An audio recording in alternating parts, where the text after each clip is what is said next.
I don't think it's an accident that people like Trump rise to the top of that system, because actually it's been informalized, criminalized, and power has been taken out of sort of institutions into kind of private clubs for quite a long time now.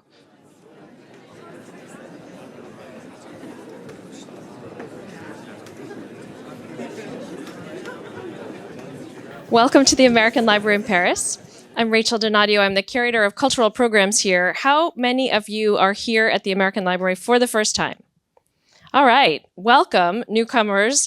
We are an independent nonprofit organization. We are the largest English language lending library on the European continent that we're aware of, and we're very pleased to welcome you here this evening for a conversation. We're delighted to host Rana Dasgupta in conversation with Martin Gelin about Rana's new book, After Nations, which officially comes out in just 2 days, so we have a little bit of a sneak preview. In this book, Rana offers a sweeping history of how the modern nation state was formed and where it might be taking us. This ranges from ancient empires to contemporary tech giants and the return of Chinese power. The book traces how this political model was forged and asks what happens when it no longer delivers stability, security, or a sense of belonging. They will be in conversation for about 45 minutes, after which we will open it up to questions from you in the audience, and then afterwards we will have a short book signing. I'm going to introduce our speakers. Rana Dasgupta is the author of 2 novels and a nonfiction portrait of 21st century Delhi. He was a visiting fellow in the humanities at Princeton University and has taught as a visiting lecturer at Brown University. His essays have been published in The Guardian, New Statesman, and BBC.com, and his writing has won the Windham Campbell Prize, the Commonwealth Prize, and the Ryszard Kapuściński Award. It says you live in Delhi, but you move around, so that may be. Do you still live in Delhi? No, he lives in an undisclosed location, not in Delhi. And he will be in conversation with Martin Gelin, a Swedish-American journalist and the author of 7 books on American politics, foreign affairs, and culture. His latest book, Rules of Attraction: Why Soft Power Matters in Hard Times, will be published in English in 2026. He has written for The Guardian, Foreign Policy, The Washington Post, and New York Magazine. After 2 decades in New York, he now lives in Paris, where he is also the president of the Anglo-American Press Association, the oldest foreign press organization in France. Can we please have a very big round of applause for these 2?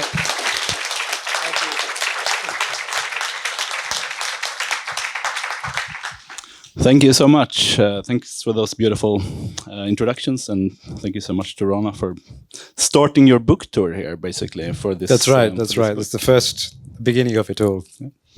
I'm also very glad to be here at the American Library.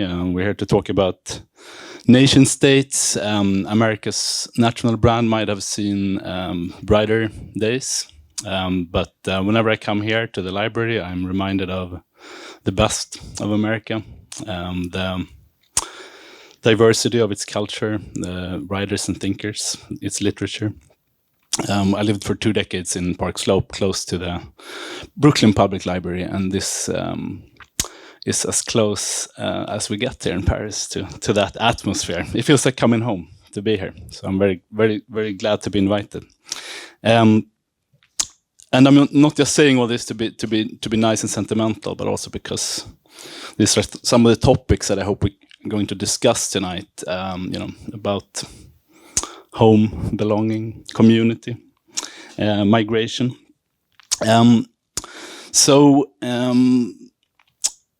This is a remarkable achievement, After Nations, and you write that 99%, more than 99% of humans live in nation states today.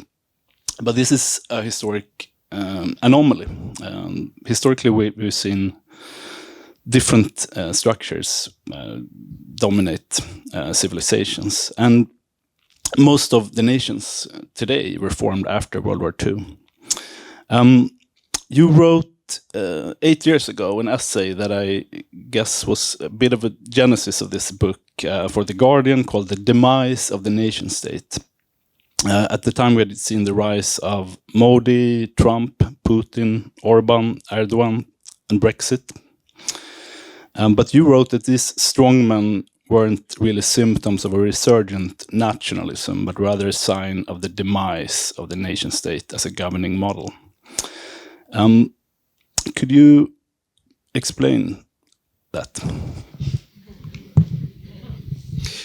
Well, let me add my thanks for this invitation. It's wonderful to be here. And I also have sort of sentimentality about these kinds of institutions. And there are things to say about this period of American soft power. So, yes, I read this piece in The Guardian in 2018. It's by far the most read thing I've ever written. And if it were like, you know, Apple Music or something, and I would Taylor Swift, you know, I would be still recouping sort of funds from that. But unfortunately, that's not how the Guardian website works. In that piece, I did write that I had a sense that there was a different story going on to the one that was being investigated in a lot of the countries that I was spending time in. That was the United States, Britain, France, and India, all of which were going through some kind of identity crisis in the wake of new political leadership and discourses. And I wanted to understand what might be linking these separate phenomena and what it might mean for the nation-state system rather than for individual national cultures. Was it possible that the nation-state was at a point in its life cycle where these things were bound to happen in different places? And I wrote that there was a kind of dissipation of state power, which I still think is true, in the sense that many of these states, especially Britain and America, for instance, were having problems, let's say, addressing the problem of inequality. Inequality was pretty much rising in a straight line in the United States, independently of whether there were Democrats or Republicans in the White House. And so it was seeming that there were lots of fundamental issues of the body politic that governments no longer had the power to address. Redistribution of funds in a basic way was no longer within government power. There was also the rise of technology, that nation states were finding themselves, and it's even more true today, up against big tech competitors that proposed alternative forms of political, economic, and social organization that nation states had never really faced before. Since the inception of the nation state, there had not really been a new kind of actor on the geopolitical stage. And so I think I still stand by the idea that the nation state was responding to various kind of crises in its ability to manage reality. But I think I then went away and thought for 8 years and wrote a book, and I have slightly amended or clarified positions. I spent those 8 years trying to go much further back in history and to try and look at the nation state as a kind of beast in the wild and see how does it behave in different kinds of situations. Not to try and draw all our conclusions on the last 10 years or 20 years or even since 1945, but to try and understand what kind of engine the nation state was and what kind of system the system of states was, to see where we were in this history. And I think a couple of conclusions just to throw out at the beginning of this discussion. One is that quite clearly the nation state is, especially in the post-1980s world, it is the political apparatus of the capitalist system. And therefore, while there is capitalism, there will be nation states. We should not be imagining that nation states are going to be collapsing and disappearing tomorrow. The capitalist system needs nation states to enforce property law, contracts, all that sort of thing, and also to prepare workers, working populations.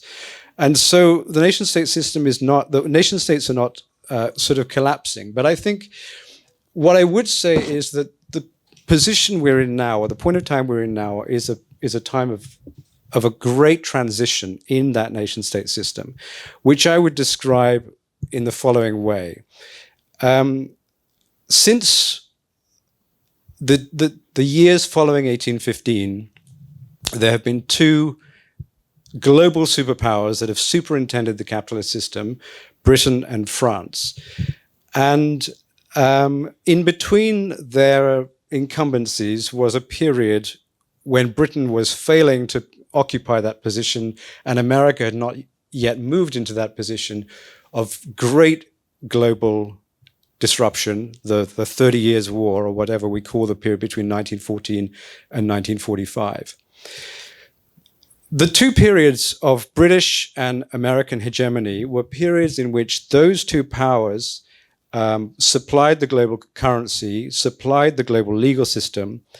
They policed the oceans to guarantee the freedom of, essentially the flow of resources into the capitalist system.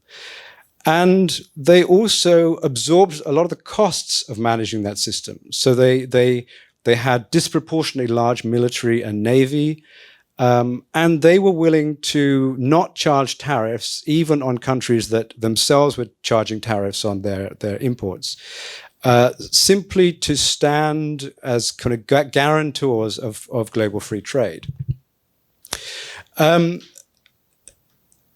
The period following 1945 was a period where the US took up the role that Britain had stopped playing, but did it in a very different way, i.e. it thought we will spread a net of capitalist law across the planet, not through occupation, but by external coercion.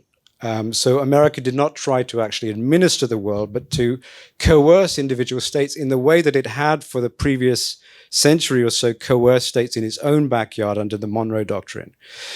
And I think that there are a few features of these two periods. One is that these two countries stood for a liberal order.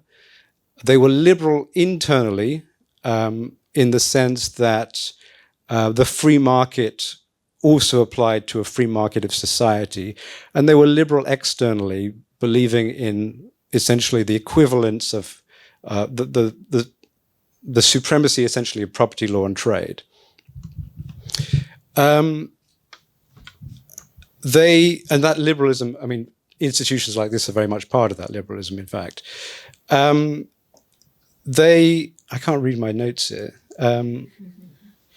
Yeah, there were very few great power battles in those two periods. So they did not face near-peer threats during those periods. And I think the third and most crucial aspect of those times was the absence of Asia.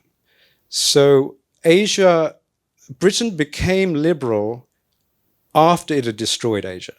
So China was still by far the greatest economic power in 1800. It was with the Opium Wars and with the gradual dismantling of Indian economic power that Britain became liberal, both internally, expanding the electorate, investing in welfare states and all that sort of thing, but also externally, free trade, etc. That period of both British and American hegemony saw a pretty much straight line from 1820 to 1974 of inequality between nations. So there was absolute continuity in this sense of the American and the British project. That in 1820, the regions of the world were relatively equal, and by the end of the 19th century, being poor in the West was better than being rich in lots of other parts of the world. And that inequality reached its peak in 1974. So Western liberalism depended on this momentum of drawing away from the rest of the world. So now, where are we?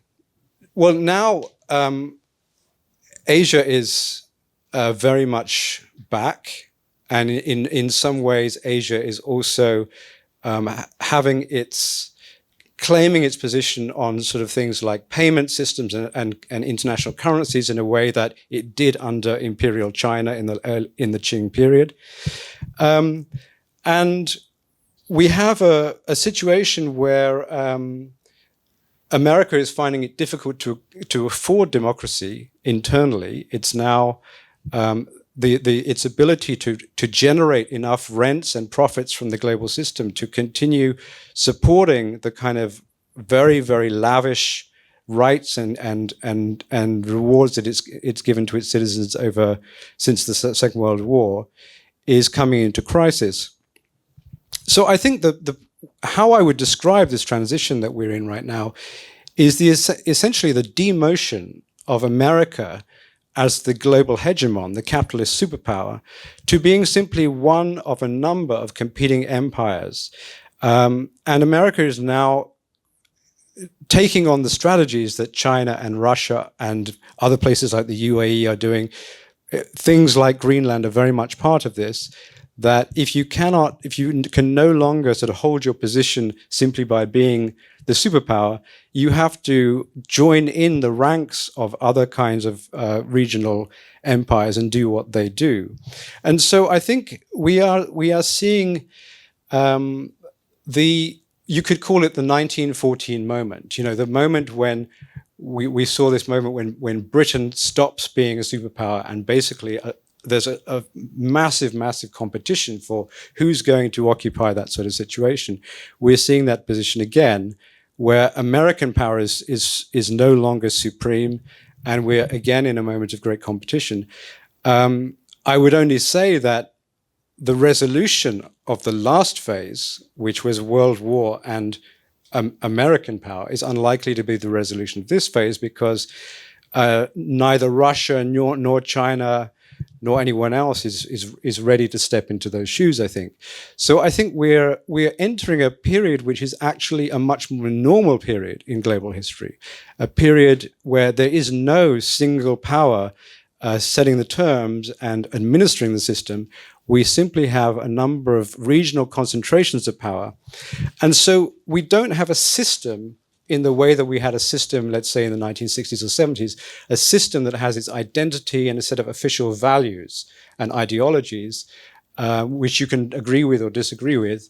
We have something else which I think looks much more like the 18th century. Yeah, and this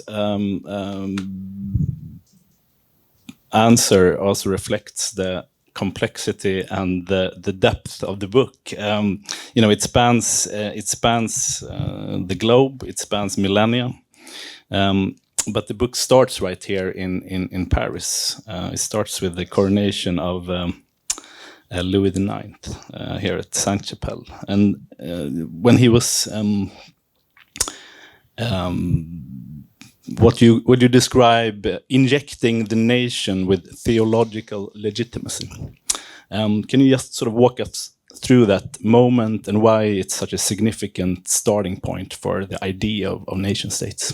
So if you read one chapter of the book, read the first chapter. It's really fun. It tells the story of the crown of thorns. Does everybody in the room know that the crown of thorns is in Notre Dame? Everyone knows that. Okay. So the book starts with the story of the acquisition of the crown of thorns by Louis IX in 1238. So I told you that all the phones were going to go off while we were on stage, and the world was going to collapse, and we would not know about it. So I'm not going to tell that story, and the story itself is not so obscure, but the point of it is, as Martin says, that I think I wanted to start by thinking about the nation state as a faith object, that we are used to thinking the nation state is held together by armies and laws and all those sorts of things, but it ultimately also rests on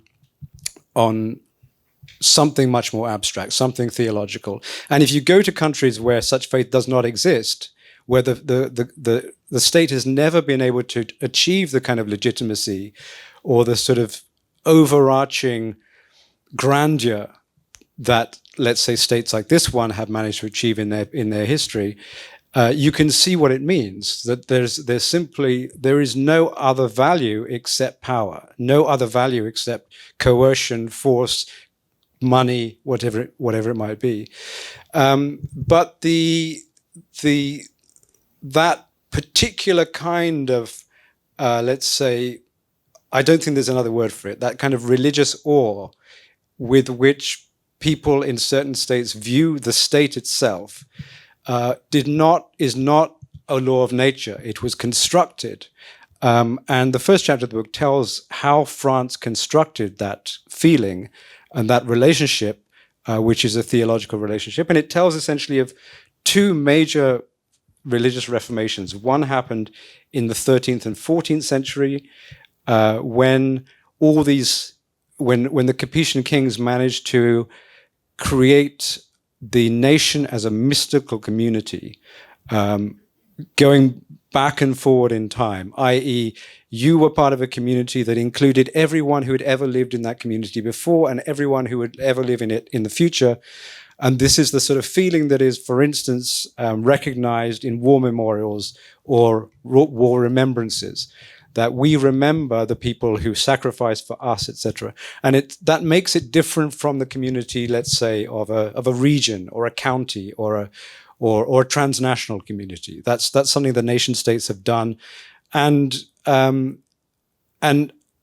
nearly, I think there wouldn't be a nation state in the world that has not, in some ways, attempted to or successfully created that sort of mystical set of relationships between its citizens, because everything else hangs on that. You can't ask people to give up some of their income to support their co-citizens if they don't have a relationship, a mystical relationship with those co-citizens. The other Reformation, which I think is a more unusual tale, is the 18th century Reformation. So I essentially describe the way in which primarily French philosophers, but also philosophers from England and America, turned Christianity and Christian ideas into what I'm going to call, with complicated overtones in France, liberalism. Liberalism in the American and British sense. I regard liberalism as an outgrowth of Christianity, in the sense that things like the kingdom of heaven, all these very Christian concepts are borrowed and repurposed as part of the theory of the state. So the problem that these philosophers were facing was that Protestants and Catholics were killing each other, and they needed to create an idea of the state that floated free of these religious divisions. And through many kinds of theological maneuverings, they pushed God out of the immediate cosmos and borrowed all his attributes for the state. So the state now was all powerful, the state was all knowing, the state was all good. And you now had choices about how you pictured God, but you did not have choices about the state. You could not opt out of the state. You could not be a citizen. You could not be a citizen of the state. So for me, this crown of thorns, which is the sort of moment at which the crown of heaven descends literally onto the head of the King of France, and thorns from that crown could be given by the King of France to other European princes to endorse their legitimacy. I think that it travels all the way to the present, and one of the ways that we see it most is that because liberals are not used to thinking of their set of beliefs as a religion, so they're very confused when they see other people contesting their position through religion. But what I'm arguing is that liberalism is packed with theological energy, and when it starts to fall apart, religion is going to become very overt. Yeah, I mean, one concept, I guess, that is kind of adjacent to theological energy of a nation is soft power. And I just finished a book about soft power, and the way that nations need this kind of spiritual energies to hold together. how do you do you see the purchase of the crown of thorns? Was that the kind of original soft power move? Do you see a continuity from that and what in the last couple of decades have been discussed as soft power? Well, I mean, you're the expert on this subject. I mean, I think that there's no state that doesn't understand some of this. I mean, a lot of the book is about China. China is in some ways the genius power when it comes to soft power, because it really managed to sustain its position in the tributary system amongst all these neighbors who are essentially acknowledging China's supremacy within this kind of interstate system, largely at least in classical periods, sort of Ming Qing period, without war. I mean, this is something that Americans find very difficult to understand, that you could actually hold together, let's call it a global system, primarily through symbols.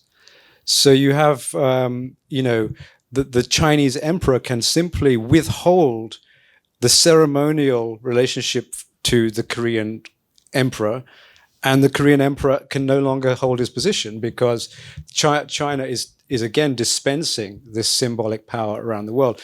So I think soft power is a part of statesmanship across the ages. But I think what happened with the Crown of Thorns and with France is the creation of specifically, I mean, because these are tribes, all these are tribes that have arisen from the fall of the Roman Empire, the collapse of the Roman Empire. As tribal leaders, they don't have the legitimacy that the Roman Empire did.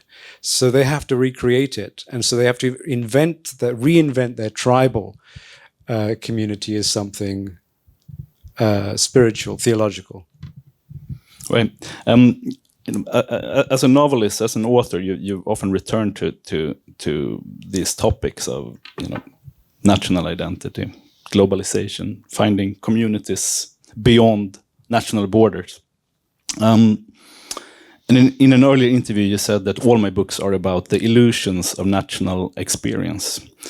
Could you tell me a little bit about, why do you think you were so attracted to these themes and these topics? I mean, I can think of personal reasons. I mean, I have two parents from two different countries. I've never felt easily involved or included in the national stories of those two countries, or indeed any other country. And I've always been interested. I grew up being mainly interested by ideas and literature and music that came from outside my own country. But that's every novelist, every writer has some kind of personal story. I think what's more, compelling to me when I think about this is that I came of age. My adult life began in the late 80s and early 90s, i.e. the period of hyper-globalization, we can call it. And I think that I felt that the nation state was, and I have a much clearer intellectual grasp of this now than then, but I've always felt that the nation state was being used as some kind of alibi for a world in which there weren't really any nations anymore, at least in the way that they were presented. So you had political and business elites that made a lot of capital out of their allegiance to this country or that country, but in fact, none of their position or their profit came from anything national, because they were part of the dismantling of the mosaic of national economies that existed until the 1970s. So, and I think where I got to in sort of thinking about this book is that essentially what started to happen in the 1970s, when the early American empire started to hit a crisis, and when this mosaic of national capitalisms was no longer, you were having profit crises on Wall Street. There were political crises. The UN was in crisis because of the sort of the uprising of third world countries against the economic order. what happened in response was essentially a criminalization of the global system, in the sense that what happened was the dismantling of all the social and political contracts that had been developed from, let's say, the 1930s and 40s until that time. So you had an elite, especially an American and British banking and business elite, who decided that the way to get out of this situation is essentially to withdraw a lot of the, well, as I say, the contracts, but also the various kinds of privileges that had accrued to labor in that time, and to move jobs to places where those rights and privileges did not exist. So, one of the most flagrant parts of this is you have computer manufacturers in the United States who, of course, are American citizens and are, in that sense, politically free. They can vote and they have a voice, employing people who are, let's say, Chinese citizens who are politically unfree. Again, this is an 18th century scenario. You had 18th century cotton mills in England run by people who could vote, who could stand for parliament, employing people who had no political voice at all. So I think that my sense of this, that there are things to say about nation states and the global system, arises from a kind of outrage at the way that nation states continue to be invoked. It's very important today to be American in America and British in Britain, all that sort of thing. But the people who are actually wielding power in those places sit on top of a system that looks nothing like that. And I think it's a system. I don't think it's an accident that people like Trump rise to the top of that system, because actually it's been informalized, criminalized, and power has been taken out of sort of institutions into kind of private clubs for quite a long time now. So this is why I think that, I feel personally, emotionally, that there's things to say here that are not being said. Right. One of the phrases in the book that I'm sure will be quoted is that you write about this as a nomad century, and there are numbers, expectations of between 1.5 billion and 3 billion people that will be affected by climate migration in the next coming decades. So this will, of course, have massive consequences for the way we perceive national identity and community, and keep migration as one of the most dynamic topics in the political discussion. I think here in Europe we've had pretty banal discussion about this often, where after Brexit, a lot of pundits quoted David Goodhart, who made this distinction between anywheres and somewheres, and the presumption was that anywheres are kind of spoiled, venture capitalists who travel the world and spend all their times in airport lounges. And the somewheres are the white working class who are rooted in their rural communities. Basically, the kind of idea that far-right nationalist parties are telling the voters. And what we learned from your book is that most of the people that are moving around the world aren't necessarily the wealthy, and the people who will be most affected by the collapse of ecosystems are, of course, not people necessarily in the richest cities in the world. Could you talk a little bit about, what insights did you gain about migration when you were researching this book? Where you write about departure economies and destination societies. Can you talk a little bit about, where are those places? Well, I mean, I think the first thing to say is that we don't exist in islands, sort of national islands disconnected from each other. We exist in a system. And I think it's really important to bring back this system, because it was created as a system and it had a certain purpose. And crudely, the purpose of it was to transfer wealth from poor regions to rich regions. That's what the system did. And that's why as I say, inequality between countries and between regions rose for 150 years. And the only reason it stopped rising is because there was this anomaly called Asia. But if you extract Asia from the situation, it's still rising today. So we have a system that and this is why there's a whole section of the book which is a history of international law. International law is in the news every day today because everyone is saying this is against international law and this is against international law.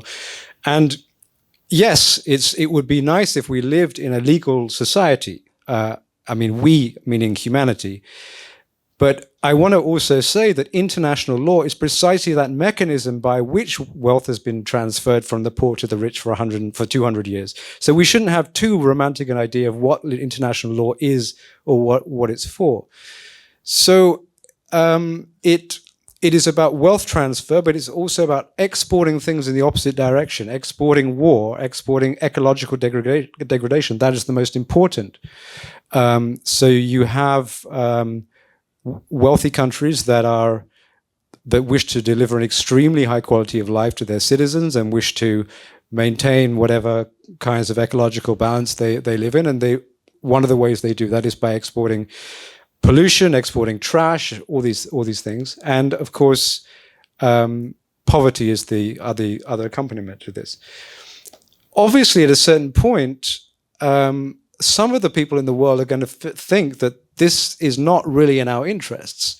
So one of the ways this system is held together is by immobilizing a very large fraction of the planet's free population. I couldn't tell you what that fraction is, but I would imagine that half of the planet has very little mobility across the key lines that would say divide South America from North America or from North Africa to Southern Europe.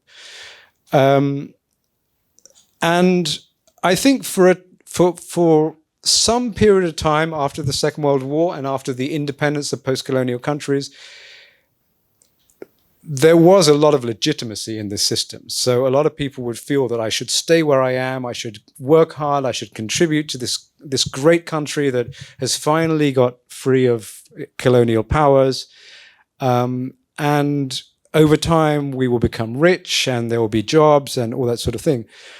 But 80 years later, when you can see much less likelihood now that your children and grandchildren are going to have a place in that society than you did when you were a child or your parents were, migration becomes one of the obvious solutions. My wife, Mariam Aslani, is in the front row. She's just finished a book called Peasants, and I've gone with her on a lot of the research trips. It's a portrait of the world in 4 crops. So those crops were grown in places like Peru and Cambodia and Ghana and India.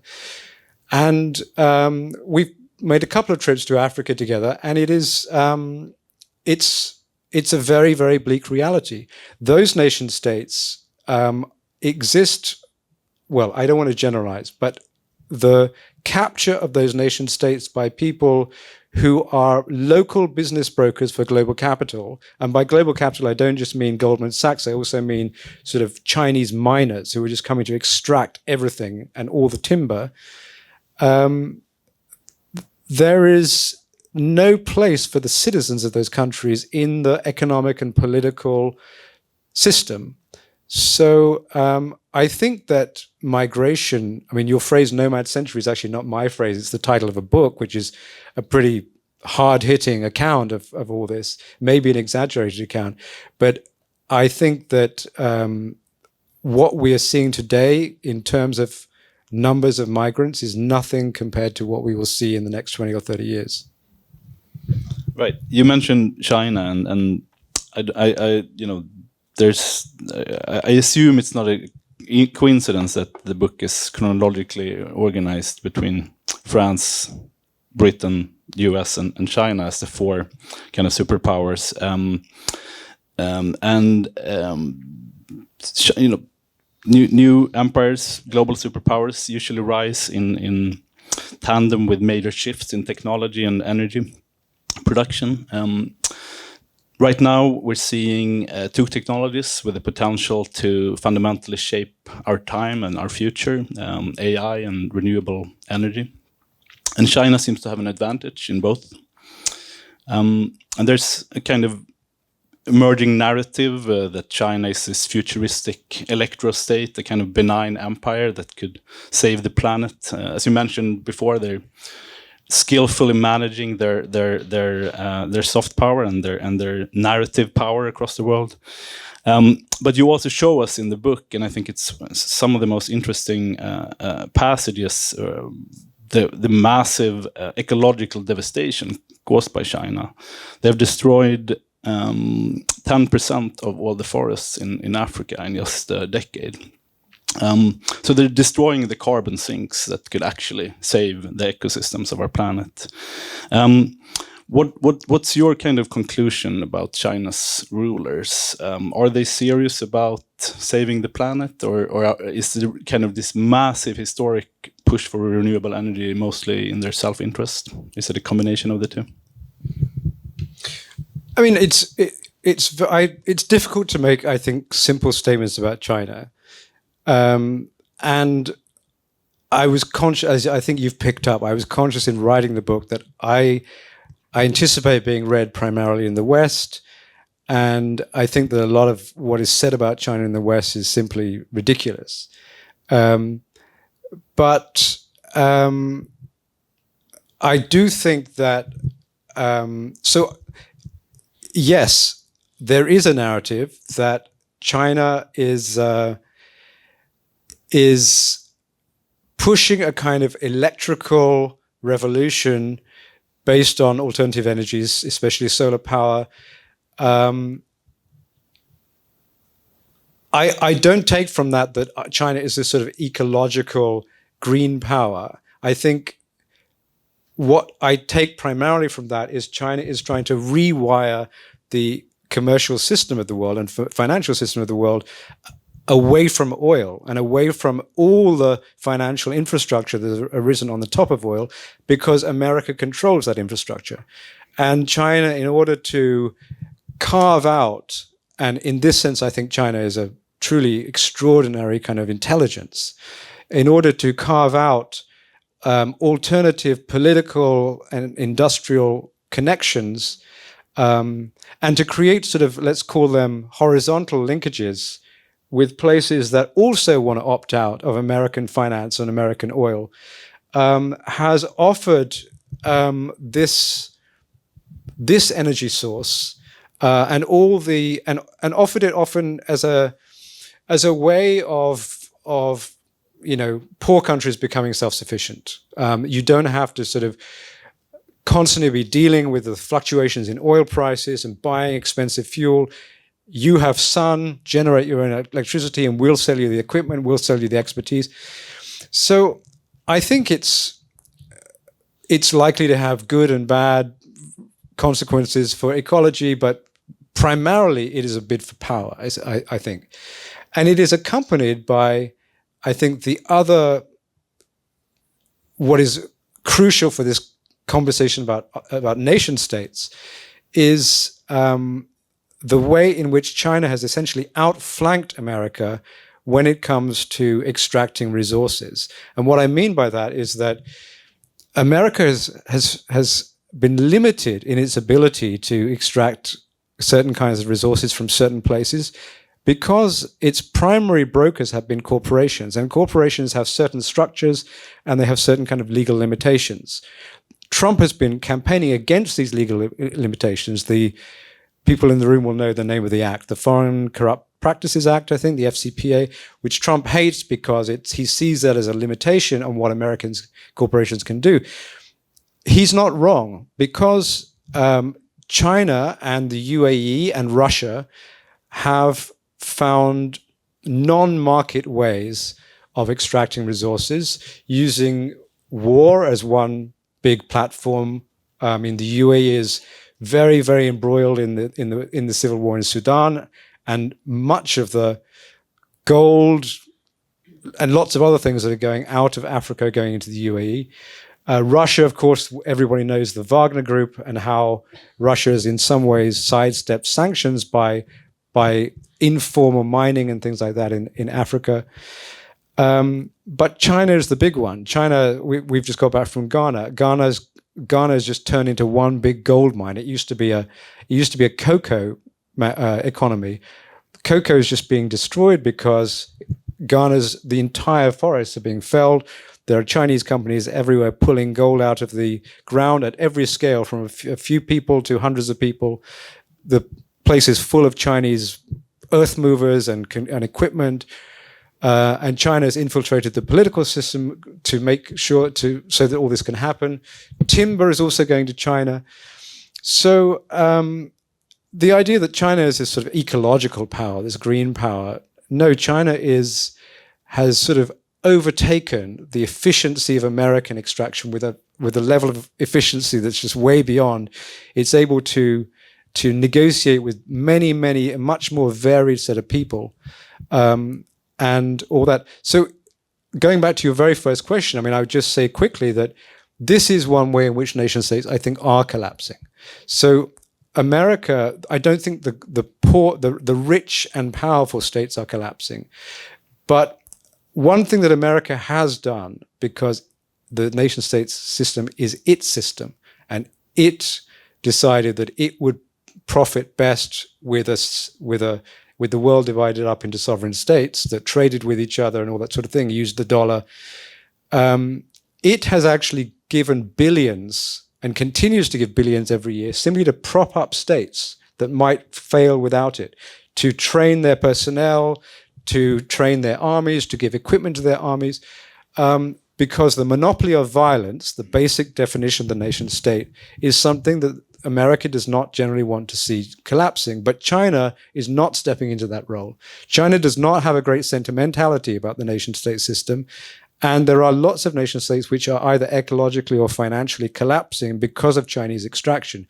So I think that the period after American hegemony is one in which certain nation-states will fail, and what will take their place is either just factions fighting with each other or empires. Thanks. We're gonna open up for questions. Just a very brief answer to a final question. Just to, this is a very, very pessimistic view of nation states, but you're relatively optimistic about humans, about humanity, and you talk about this theological energy that can be projected upon new institutions. And could you just very briefly mention some, new global institutions that we will need to manage this new world order? Very briefly, you said, right? 2 minutes. So, yes, I am pessimistic in the sense that I think that we have passed the moment at which nation states can deliver their maximum benefit to human beings. I think the interests of nation states and the interests of their citizens are diverging. And I think what is called fascism, the word is bandied around a lot.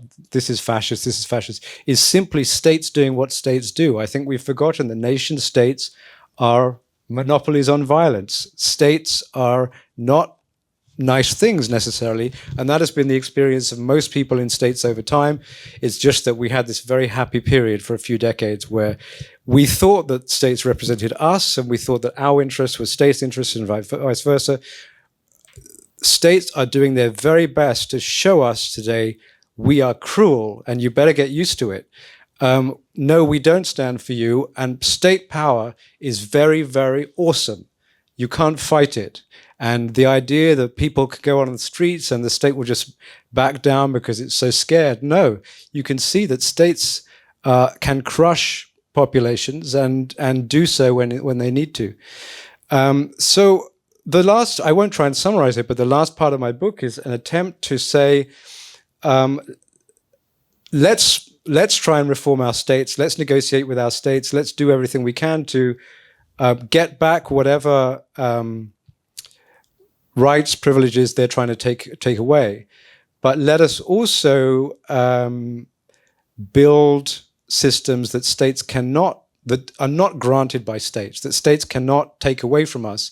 And in this, I look at a lot of things like cryptocurrencies, blockchains, and look at all the other systems that people have created, sometimes on a very, very large scale, that are essentially cannot be scrutinized or interfered with by states, to see if it's possible to start to create alternative forms of law, community, etc. But let's see what everybody in the audience thinks.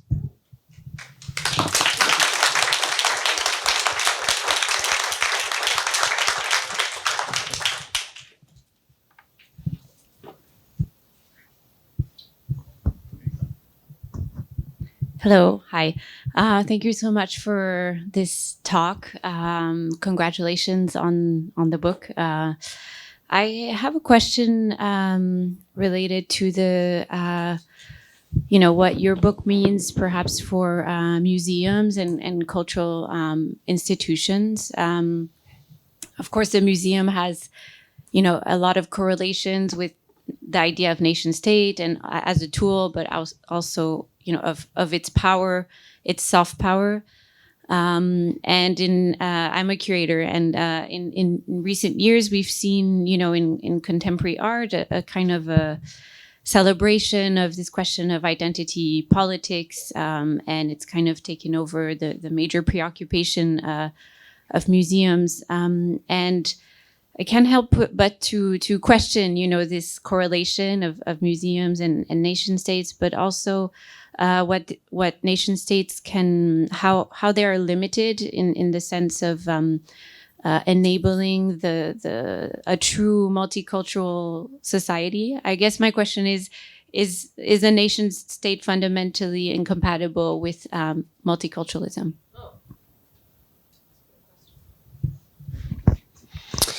Very interesting.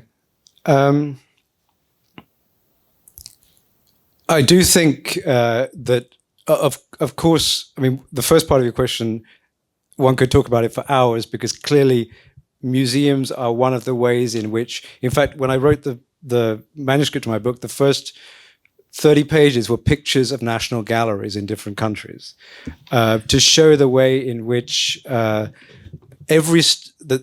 nation state system had its grammar. And one of the things, you had your parliament, you had whatever, but you also had to have your national gallery where you stored your national treasure, and your national identity was to some extent narrated in those institutions. I think that no, I don't think that nation states are incompatible with multiculturalism, but I think I'm a little. The idea that multiculturalism itself is a national project, that's where I find it extremely limited. So, I mean, in the account that I've just given, the people who are, I definitely think that Africa is the suffering continent right now. Africa is the place from which the greatest level of extraction is coming with the fewest returns. So to say that, we're going to address power, coercion, racism, all these kinds of things within the national context, as if the ultimate victims are our precisely I don't want to be too flippant, but the people who are living down the road from us, and refuse to acknowledge the sort of global aspects to all this. That I find limited. Of course, that is a parody to some extent of how multiculturalism works these days. But I do think that, I mean, there's been some great work recently, for instance, on the way in which the civil rights movement was very much an African movement also. And that part of the project of defeating the civil rights movement was to decouple it from African affairs, to say that, no, it's really just an American story, and the kind of global dimensions of it are lost. So I don't know, I'd like to think more about this question, but I feel like multiculturalism is not it's not really striking very hard at the sort of power relations in the world to me. But there's much more to say on that. I'm sorry. Thank you for the fascinating conversation. My question is, after nations, or let's say in the New World Order, or during next 20, 30 years, when there's a lot of migration, what is the position of religion, spirituality, faith, etc.? Do you think it's going to get strengthened in certain parts and weak in other part, like it's happening today, or something new will happen? Thank you. Why didn't you answer that question? You're the soft power guy. I think you are the one to answer it. I mean, the book is in a way you resurrect the idea of theological interests. From I think you said it in an interview that it's been a dead topic, but it shouldn't be. Yeah, I mean, I don't know. I'd be interested to know what your answer or what your thoughts on your own question are. I mean, it does strike. I do definitely see eruptions of religion in of all kinds in the world. Again, to return to Africa, for instance, and Latin America, the massive explosion of Pentecostal Christianity as a way of essentially insulating people from the failures of states. So churches as places, churches, mosques, temples, as places where people go for not only a sense of spirituality and community, but also for physical welfare. A lot of the sort of mega churches, especially in Africa, are actually places that generate their own electricity and have housing and things like that. And where, I talk about this in Nigeria, for instance, where there are very severe clashes between Muslim and Christian communities, where they can actually where they actually receive physical security in these kinds of very dangerous environments. So I think the sum of the failure of the state is to the benefit or to the growth of religious institutions of all kinds. And indeed, the kinds of organizations that Erdogan comes out of in Turkey, the kind of organizations that Modi comes out of in India, those organizations owe their success to the fact that they have dispensed immense amounts of welfare. They provided employment for young men who don't have anything in the mainstream economy, and they provided ideas not only of that in a very bleak kind of labor market. They've given young people ideas of chivalry, nobility, dignity, because I'm spending my days looking after old people, I'm spending my days educating children, I'm spending my days giving money to the poor or to the unemployed. This is a way that, these are roles that capitalist society has not given to many young people in many places. So I don't know if that answers your question, but I definitely think that state failure, one of the clearest responses to it is religious revival in various ways, for good and for bad.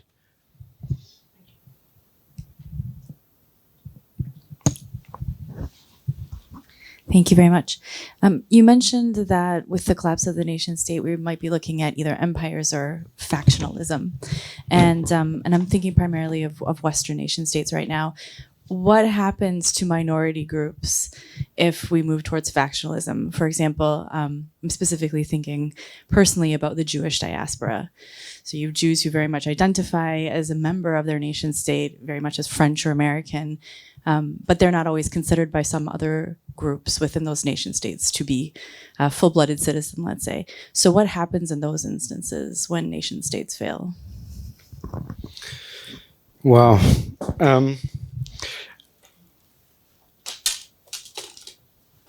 I think I spend a lot of time in the... So I think we have to distinguish between great powers. I mean, when I was saying taken over by factionalism, I was talking about totally failed states where there is no overarching power and all that sort of thing. My model, let's say, for the future of America in the book is a kind of 18th century Britain, which is a very successful state in all kinds of ways. It might be the global superpower at a certain point.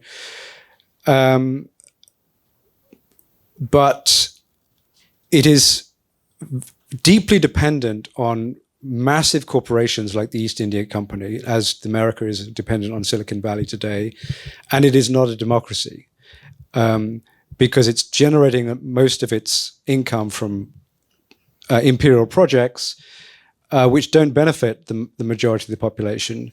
A lot of the population cannot be given access to the political system, and the way we got out of that was industrialization, which essentially gave strategic importance to the population, and states began to cherish their populations. And the problem right now is that populations are not so important anymore. They're not strategically relevant in that same way. And so states are trying to jettison their relationships to populations, withdrawing services, withdrawing democracy, and thinking about how they will warehouse potentially hostile populations. I think that can fall out in many different ways in different states, but one way, obviously, is various kinds of ethnic and religious hatred, because you play different groups off against each other and say, and that's a classic sort of state strategy to say, well, okay, things are pretty bad, but at least you guys, you're okay, and we will give you certain privileges so that this is how race worked in Britain, for instance. That you're not in a very good situation, but you're much better than brown people. So I think the conflicts that states are going to have over the coming decades, rich states are going to have about how they sort of stop giving things to their populations that they've given up to now. We can already see that it's going to create one of the most useful tools for them will be racial and religious hatred. So I think that's already evident in most rich countries. On this, sorry. On this happy note, can we have a big round of applause for both Rana and Martin?